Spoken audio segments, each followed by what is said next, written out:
पुणी आज ह्रास होला सुना दर। जदि आपण माने सुना किनिया पई प्लान करुथुबे उभय 22 कैरेट और 24 कैरेट दाम रे ह्रास देखिबाकू मिलिछि। केते टंका ह्रास होला, नुआ दर केते रहिछि, जा हमें वीडियो रे जानिबा। जदि आपण माने किनिया पई चाहुथुबे शेष पर्यंत देखंतु, जाहाकि आपण मध्य सही दर दे किनि पारिबे। हेले जानिबा पूर्वरु वीडियो को लाइक करंतु, सब्सक्राइब करनथिले एबे सब्सक्राइब करि पाखर थिबा घंटी चिन्ह को दबाइ दियंतु। जानि रखंतु आम ओडिशा मूल्य अर्थात राजधानी भुवनेश्वर रे आज सुना 10 ग्राम प्रति, जहाँकि शुद्ध सुना 24 कैरेट दाम रे प्योर गोल्ड रो दाम रही 1,02,700 टंका। सेहीपरि 22 कैरेट दाम रे अर्थात 916 कैरेट रो दाम रही 91,600 टंका। ता छड़ा दिल्ली रो सरफा बाजार रे सुना 10 ग्राम प्रति आंशिक मात्रा ह्रास देखा मिली।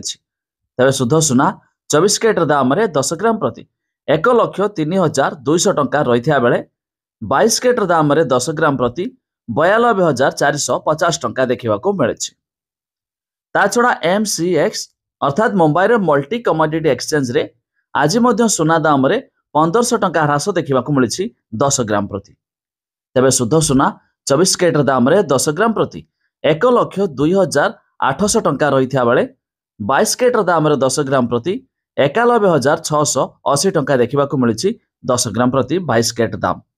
ता छड़ा रूपा 1 किलोग्राम पिछा 98,600 टंका पहुंची जाइछि।